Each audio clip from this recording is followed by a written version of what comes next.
Hello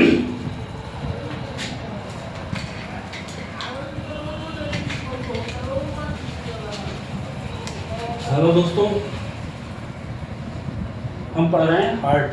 ठीक है, तो हार्ट में हमें क्या पढ़ना है? हार्ट के वॉल्स। ठीक है, पहले तो हमें जानना है कि हार्ट के वॉल्स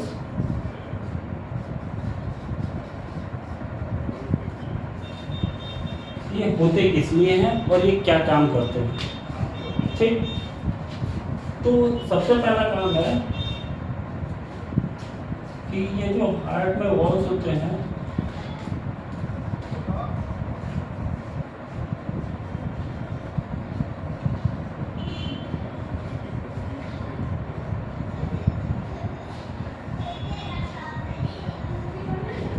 सबसे पहला काम होता है कि ये हमारे हार्ट में जो ब्लड का फ्लो होता है उसको एक दिशा में, एक सिंगल डायरेक्शन में अलाउ करते हैं फ्लो करने के लिए।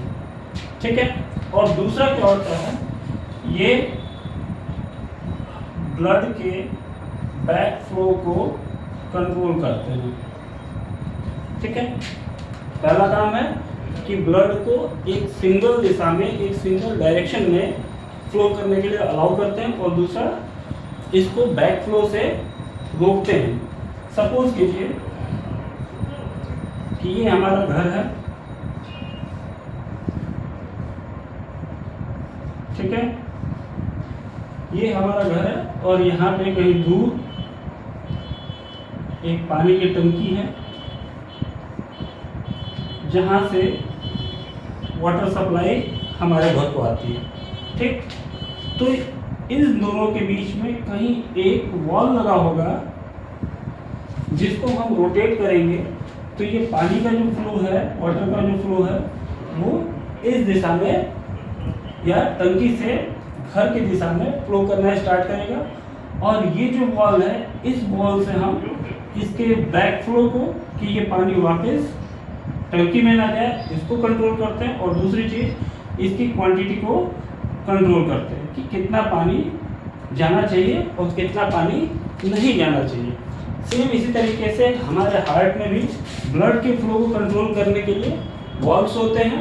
ठीक, ये वॉल्स हमारे ब्लड के फ्लो को एक दिशा में अलाउ करते हैं बहने के लिए, जाने के लिए, और दूसरा बैक फ्लो को कंट्रोल करते हैं। हम पीछे पढ़ चुके हैं कि हमारा हार्ट जो है उसमें 4 चैम्बर होते हैं। तो हम सपोज कर लेते हैं कि ये हमारे हार्ट के 4 चैम्बर हैं। जैसा कि हम यहाँ देख सकते हैं, हार्ट में हमारे 4 chamber, right atrium, left atrium, right ventricle और लेफ्ट वेंट्रिकल, 4 चैम्बर। ठीक उसी तरीके से हम 4 चैम्बर यहाँ कर लेते हैं, right atrium, left atrium, right ventricle और लेफ्ट वेंट्रिकल। ठीक, इस हार्ट की तरह ही हम इसको भी 4 चैम्बर में डिवाइड कर लेते हैं। तो अब 4 चैम्बर में डिवाइड करने के बाद हम देखते हैं कि एक वॉल हमारा लेफ्ट एट्रियम और राइट वेंट्रिकल और राइट एट्रियम के बीच में है। दूसरा वॉल हमारा किसमें है? लेफ्ट एट्रियम और लेफ्ट वेंट्रिकल के बीच में है। ठीक, फिर एक पाइपलाइन जाती है। ये पाइपलाइन हमारी कहाँ से ओरिजिनेट होती है? ये पाइपलाइन हमारी स्टार्ट होती है राइट वेंट्रिकल से और जाती कहाँ तक है? लंग्स तक। ठीक है, लंग्स तक जाती है। और दूसरी पाइपलाइन जो है ये हमारी लेफ्ट वेंट्रिकल से स्टार्ट होती है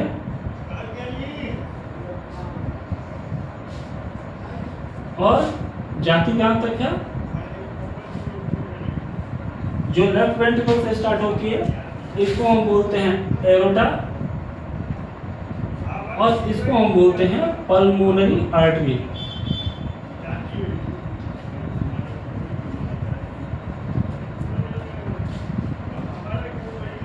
ठीक है, इसको हम बोलते हैं पल्मोनरी आर्टरी। और जो लेफ्ट वेंट्रिकल से प्योर ब्लड लेके जाती है पूरे बॉडी ऑर्गन तक, इसको हम बोलते हैं एरोटा।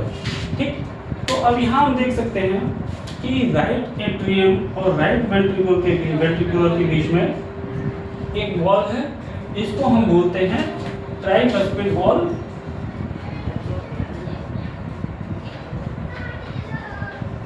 ठीक है, जो कि हमारा यहाँ पे है, ये राइट एट्रियम और राइट एट्रियम और लेफ्ट वेंट्रिकल के बीच में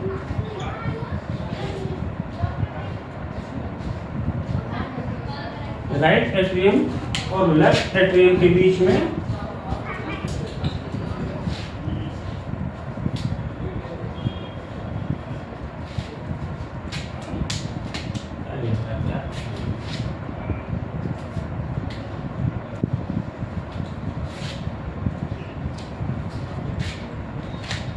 राइट एट्रियम और राइट वेंट्रिकल के बीच में एक वॉल है, जिसको हमने ट्राइकस्पिड वॉल कहा है।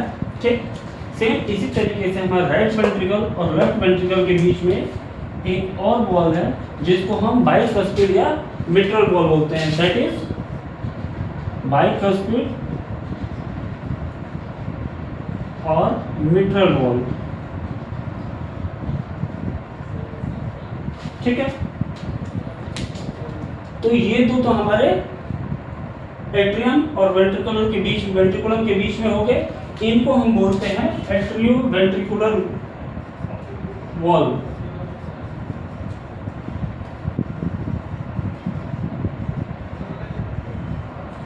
इनको हम बोलते हैं एट्रियो वेंट्रिकुलर वॉल, यानी कि जो एट्रियम और वेंट्रिकुलम के बीच में होता है उसको एट्रियो वेंट्रिकुलर वॉल बोलते हैं।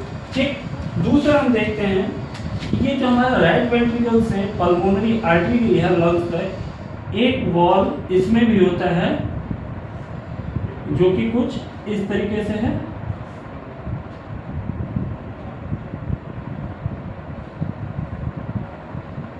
ठीक है, इस तरीके से। और दूसरा हमारा लेफ्ट वेंट्रिकल से हमारा एरोटा की तरफ गया है, जो कि इस तरीके से। इसको हम बोलते हैं सेमी लूनार वॉल। इन दोनों को हम बोलते हैं सेमी लूनार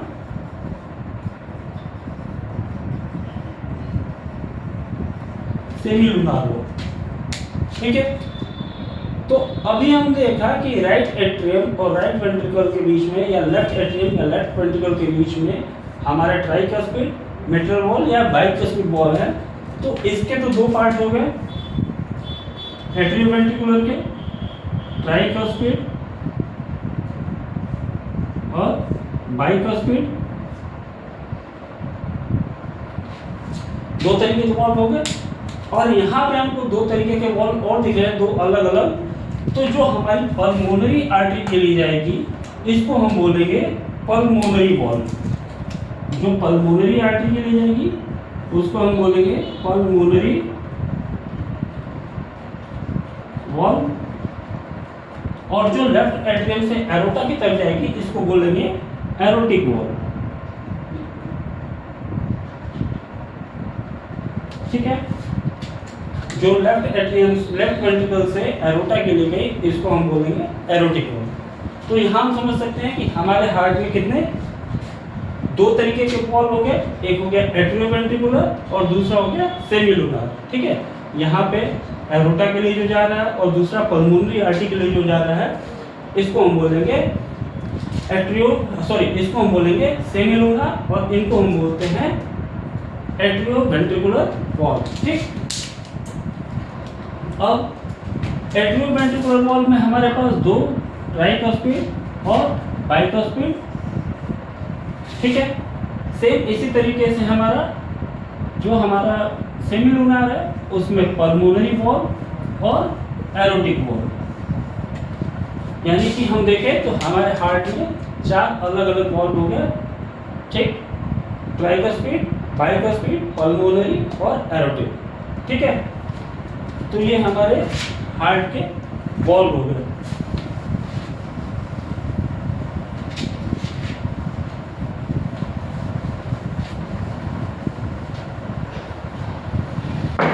अब इसको हम डिटेल में देख लेते हैं, डिटेल में कि walls of heart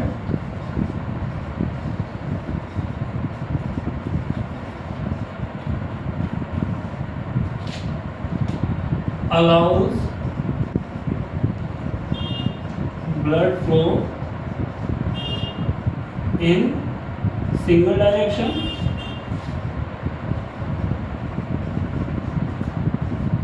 and prevent back flow of blood।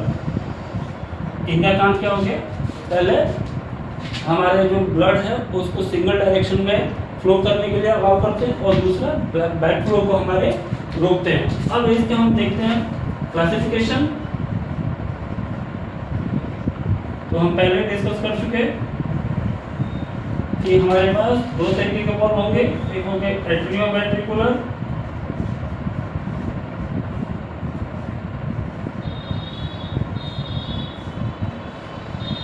पहला हो गया हमारा एट्रियोवेंट्रिकुलर वॉल्व और दूसरा हो गया हमारा semilunar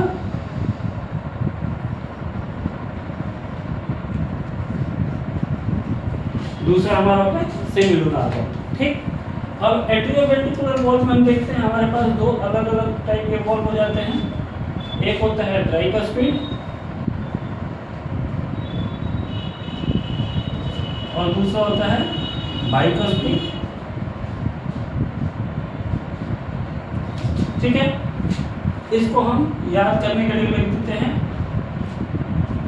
between atrium and ventricle, between atrium and ventricle. जो एट्रियम और वेंट्रिकल के बीच में होगा उसको हम बोलेंगे एट्रियोवेंट्रिकुलर।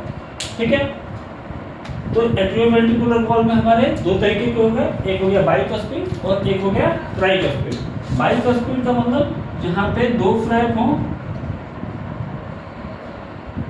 जहाँ नंबर ऑफ फ्लैप्स 2 हो, और ट्राइकस्पिड का मतलब जहाँ नंबर ऑफ फ्लैप्स 3 हो। यानी अगर कोई वॉल्व है, ठीक है, अगर इसमें सिर्फ दो हिस्से होते हैं, एक और दो, तो इसको बोलेंगे बाइकस्पिड। अगर कोई वॉल्व है इसके 3 हिस्से होते हैं, 1, 2 और 3, तो इसको बोलेंगे हम ट्राइकस्पिड। ठीक है,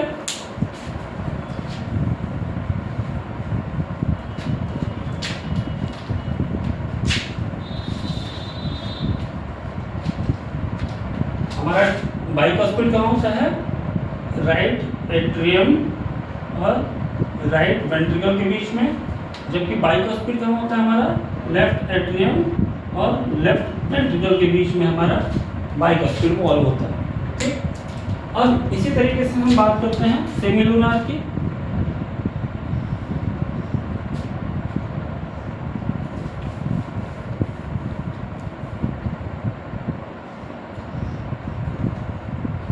सेमीलुनार का मतलब होता है अर्धचंद्राकार, यानी हाफ मून शेप।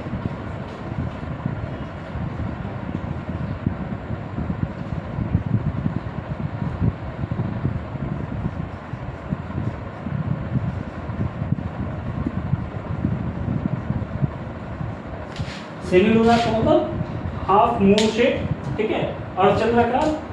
अब इसमें हम देखते हैं कि हमारे पास दो तरीके के हैं, एक है जो लेफ्ट राइट वेंट्रिकल से पल्मोनरी आर्टरी की तरफ जाता है, इसको हम बोलते हैं पल्मोनरी वॉल्व।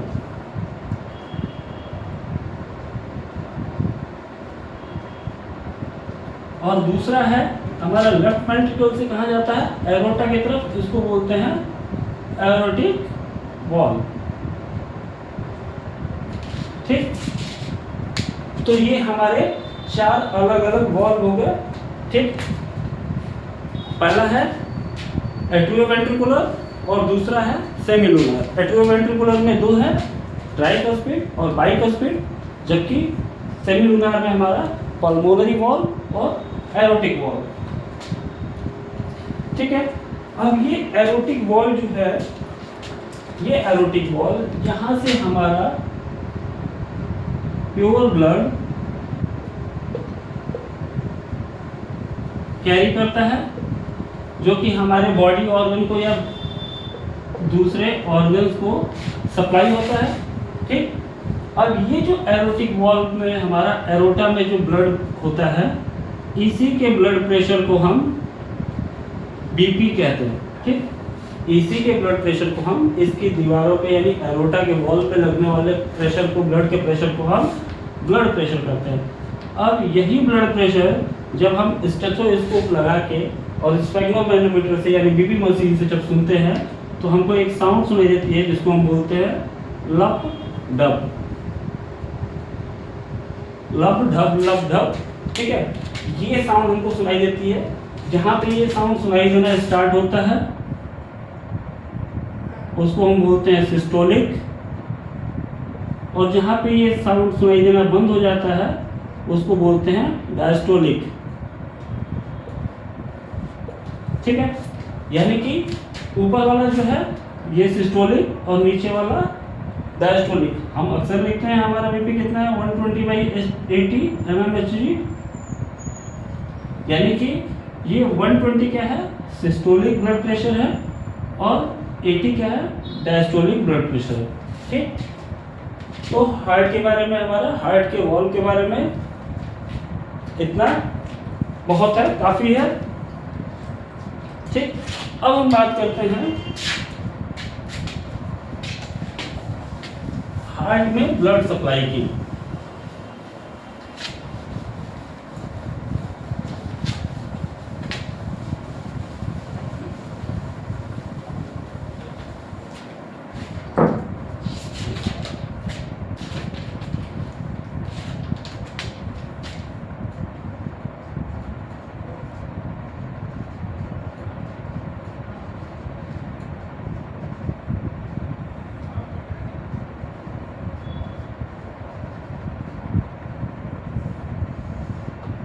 अभी तक हम क्या पढ़ते आ रहे थे कि हार्ट क्या करता है, हमारे पूरे बॉडी ऑर्गन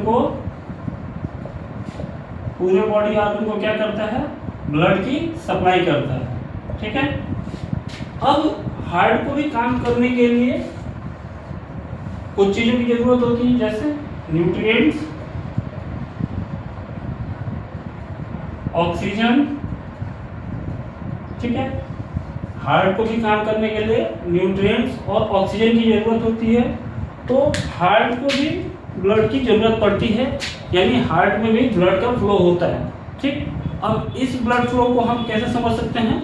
इस ब्लड फ्लो को हम समझ सकते हैं इस तरीके से कि जो हमारी कोरोनरी आर्टरी होती है,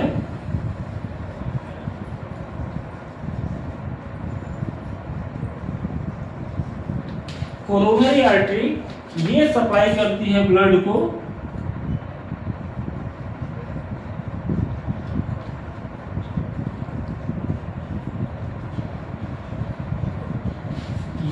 सप्लाई करती है कोरोनरी आर्टरी किसको? हार्ट को।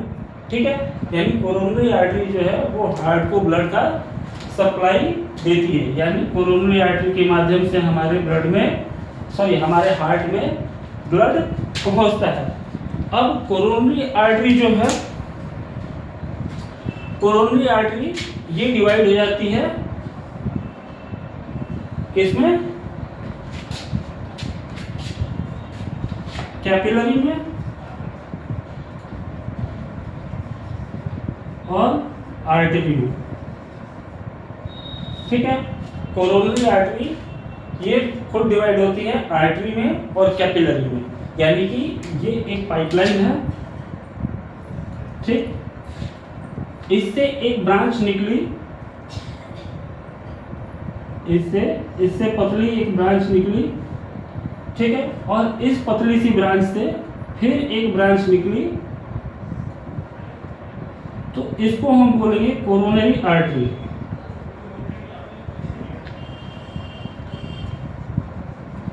ये पाइपलाइन हमारी हो गई कोरोनरी आर्टरी, और इससे जो ब्रांच निकलती है इसको हम बोलते हैं आर्टरी, और इस आर्टरी से जो ब्रांच निकलती है इसको हम बोलते हैं कैपिलरी आर्टरी।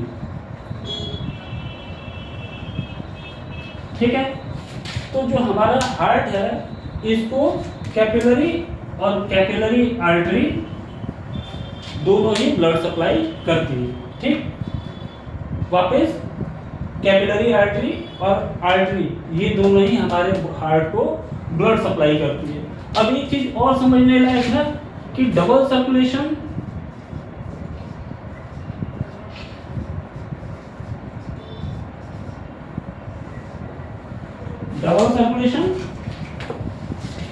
अब डबल सर्कुलेशन समझ जाएंगे, ठीक है। तो डबल सर्कुलेशन क्या होता है कि देखिए, सर्कुलेशन का मतलब होता है एक परिपथ, ये सर्कुलेशन का मतलब एक ऐसा परिपथ, एक ऐसा रास्ता जहां से कोई चीज स्टार्ट होके फिर अपने उसी स्थान पे खत्म हो जाती है, इसको हम बोलते हैं परिपथ। अब डबल सर्कुलेशन का मतलब जहां पे ये सर्कुलेशन दो बार हो, यानी कि ये पूरा का पूरा सर्कुलेशन दो बार हो। तो हम समझते हैं कि हार्ट में डबल सर्कुलेशन कैसे होता है। तो इसका कहने का मतलब है कि एक ऐसा परिपथ, ठीक है, जिसमें हार्ट दो बार सम्मिलित होता है, हार्ट दो बार सम्मिलित होगा, यानी कि हम ये समझ सकते हैं कि ये हमारा हार्ट है, ठीक है, यहां से कोई चीज सप्लाई हुई, ठीक है, तो सप्लाई होके फिर एक बार यहां आ गई और दोबारा क्या होगा, ये दोबारा सप्लाई होके फिर से हार्ट में आ गई। तो यहाँ हम देख सकते हैं कि दो हमारा सर्किट बन रहा है, एक सर्किट ये है, एक सर्किट ये है, ठीक। इसी तरीके से हार्ट में, हार्ट जो हमारा ब्लड फ्लो होता है पूरे शरीर में, ये दो बार सर्कुलेट होकर कहाँ पहुंचता है, हार्ट में। अभी हमने क्या पढ़ा था कि जो हमारा ब्लड है,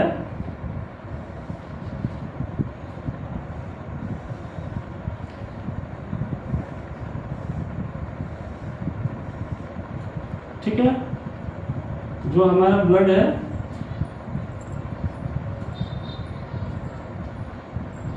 ये राइट एट्रियम से कहाँ पहुंचता है, राइट वेंट्रिकल में, ठीक है। या हम ये बोल सकते हैं कि सुपीरियर वेना केवा और इंफीरियर वेना केवा से जो हमारा डीऑक्सीजनेटेड ब्लड है ये कहाँ पहुंचा, ये राइट एट्रियम में, राइट एट्रियम से कहाँ पहुंचा, राइट वेंट्रिकल में, और राइट वेंट्रिकल से कहाँ पहुंचता है, ये हमारा पल्मोनरी आर्टरी से होते हुए कहाँ पे, लंग्स में, ठीक है। एक तो सर्कुलेशन ही हो गया जहाँ बाहर से हमारा ब्लड आया, इम्प्योर ब्लड, और हमारे हार्ट में एंटर हुआ, कहाँ से, superior vena cava, inferior vena cava से होते हुए राइट एट्रियम, राइट वेंट्रिकल, और फिर पल्मोनरी आर्टरी से कहाँ चला गया, लंग्स में। दूसरा है कि जो लंग्स में जाने के बाद जो यहाँ पे ऑक्सीजन हमारे ब्लड में ऐड होता है, ठीक है, ये फिर से पल्मोनरी वेन के माध्यम से हमारे लेफ्ट एट्रियम में पहुंचता है। लेफ्ट एट्रियम के बाद कहाँ पहुंचता है, लेफ्ट वेंट्रिकल में, और लेफ्ट वेंट्रिकल के बाद ये हमारे एरोटा से होते हुए पूरे बॉडी ऑर्गन तक पहुंच जाता है, ठीक। फिर ये बॉडी ऑर्गन से डीऑक्सीजनेटेड ब्लड के फॉर्म में फिर कहाँ आएगा, हार्ट में, फिर हार्ट से कहाँ जाएगा, लंग्स में, और लंग्स से फिर आएगा हार्ट में। यानी कि ये जो सर्कुलेशन है इसको हम इस तरीके से समझ सकते हैं। एक और तरीका है,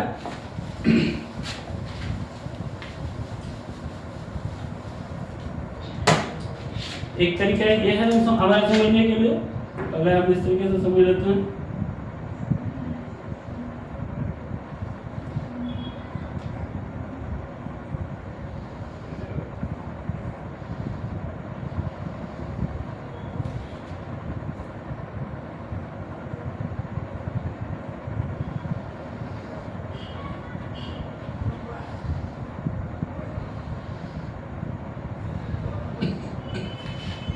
ठीक है, ये हमारा एक हार्ट हो गया, मान लेते हैं इसको, एग्जैक्ट तो नहीं होना है लेकिन सब इमेजिनरी है, हम इसको मान लिए। एक तरफ है हमारा लीवर और दूसरी तरफ है हमारा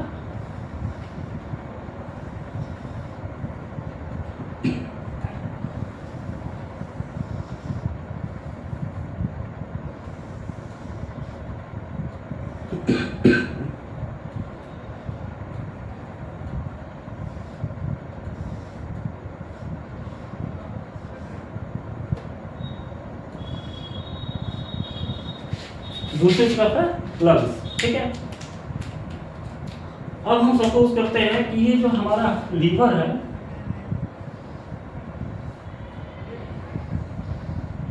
ठीक, लीवर अपनी सारी क्रियाएं किया और लीवर से इम्प्योर ब्लड जो कि डीऑक्सीजनेटेड है, उसका कलर होता है blue. Deoxygenated blood superior vena cava और इंफीरियर वेना केवा के माध्यम से कहाँ पहुंचा? ये पहुंचा हमारा राइट एट्रियम में। ठीक है, तो जो हमारा डीऑक्सीजनेटेड ब्लड है ये कहाँ पहुंचा? राइट एट्रियम में, राइट वेंट्रिकल में, और राइट वेंट्रिकल से पल्मोनरी आर्टरी से होते हुए कहाँ पहुंच गया? लंग्स में। ठीक, लंग्स में पहुंच गया। अब यहाँ पे जब लंग्स में पहुंचेगा तो यहाँ पे इससे क्या होगा? ऑक्सीजन ऐड होगी। ठीक, ऑक्सीजन ऐड होने के बाद वापस से ये हमारा जो ऑक्सीजनेटेड ब्लड है, ऑक्सीजनेटेड ब्लड को हम रेड से शो करते हैं क्योंकि ऑक्सीजन जब ऐड हो जाता है तो उसके बाद हमारा ब्लड का कलर रेड हो जाता है, ऑक्सीजनेटेड। ठीक, तो ऑक्सीजनेटेड ब्लड हमारा जब लंग से निकलेगा तो हमारा पल्मोनरी वेन से होते हुए कहाँ पहुंचेगा? लेफ्ट एट्रियम में, लेफ्ट एट्रियम के बाद पहुंचेगा लेफ्ट वेंट्रिकल में,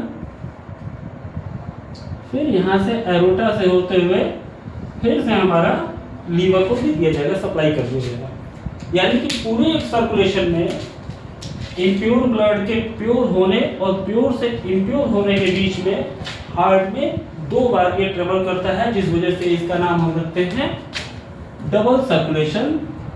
ठीक है, डबल सर्कुलेशन ऑफ हार्ट। अब डबल सर्कुलेशन ऑफ हार्ट जो है ये 2 तरीके के होते हैं। ठीक है, पहला होता है सिस्टमिक सर्कुलेशन,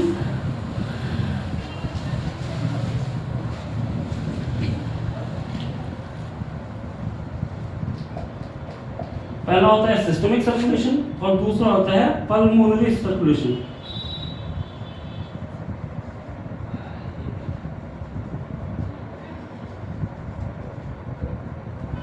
ठीक है, सिस्टमिक सर्कुलेशन और दूसरा हो गया पल्मोनरी सर्कुलेशन। तो सिस्टमिक सर्कुलेशन क्या है? सिस्टमिक सर्कुलेशन यानी कि हार्ट से जो ये प्योर ब्लड दूसरे बॉडी ऑर्गन को जा रहा है जो कि ऑक्सीजनेटेड है।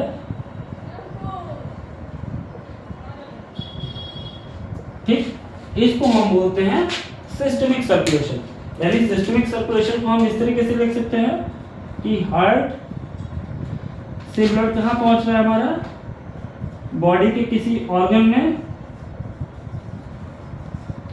ठीक है, तो ये किस तरीके का ब्लड होगा? ये होगा हमारा ऑक्सीजनेटेड, ऑक्सीजनेटेड ब्लड। और दूसरा है हमारा पल्मोनरी। ठीक है, तो पल्मोनरी का मतलब जहां से डीऑक्सीजनेटेड ब्लड हमारा कहां पहुंचेगा?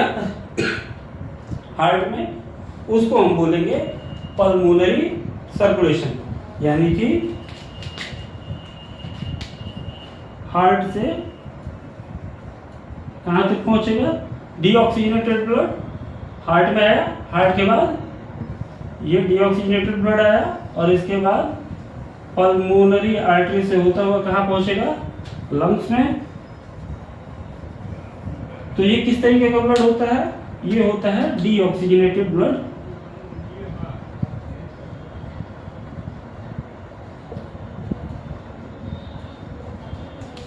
ठीक है, यानी हमारा जो डबल सर्कुलेशन है वो सिस्टमिक और पल्मोनरी सर्कुलेशन में डिवाइड होता है।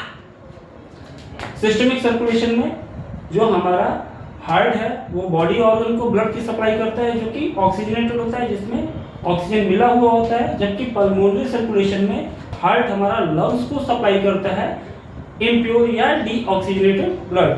ठीक है, अब लिखने के लिए हम इसको किस तरीके से लिख सकते हैं?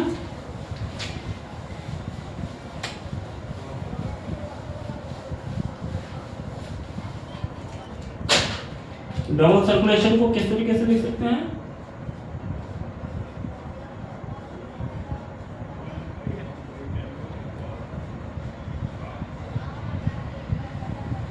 ठीक है, इसको लिखने के लिए हम लिख सकते हैं इट हैज 2 सर्किट्स। ठीक है, जहां 2 सर्किट होता है and blood flows twice through heart। इस तरीके से लिख सकते हैं कि जहां पे 2 सर्किट होते हैं और ब्लड हमारा हार्ट से होकर 2 बार फ्लो करता है। ये कितने टाइप के होते हैं? 2 टाइप के। पहला हो गया हमारा सिस्टमिक सर्कुलेशन,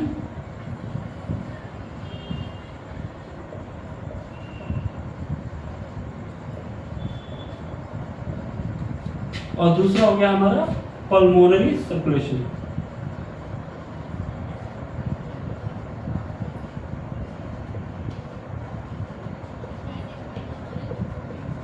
पहला हो गया सिस्टमिक सर्कुलेशन और दूसरा हो गया पल्मोनरी सर्कुलेशन।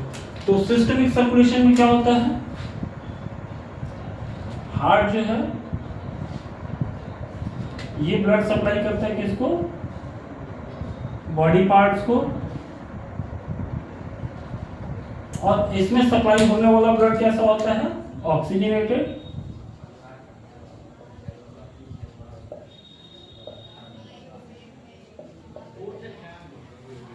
और जबकि पल्मोनरी सर्कुलेशन में हार्ट हमारा सप्लाई करता है ब्लड किसको? लंग्स को, जो कि कैसा होता है? Deoxygenated blood.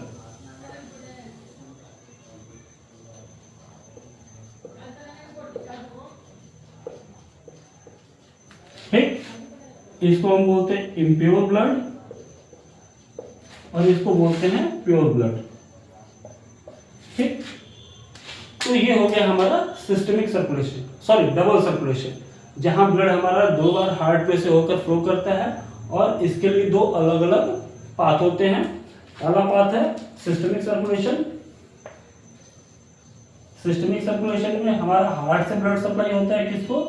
बॉडी पार्ट्स को, जो कि ऑक्सीजन कैरी करता है, इसलिए इसको ऑक्सीजनेटेड बोलते हैं। दूसरा है हमारा पल्मोनरी सर्कुलेशन, जिसमें हमारा हार्ट सप्लाई करता है ब्लड लंग्स को, जो कि हमारा डीऑक्सीजनेटेड या इम्प्योर होता है। That is all for heart.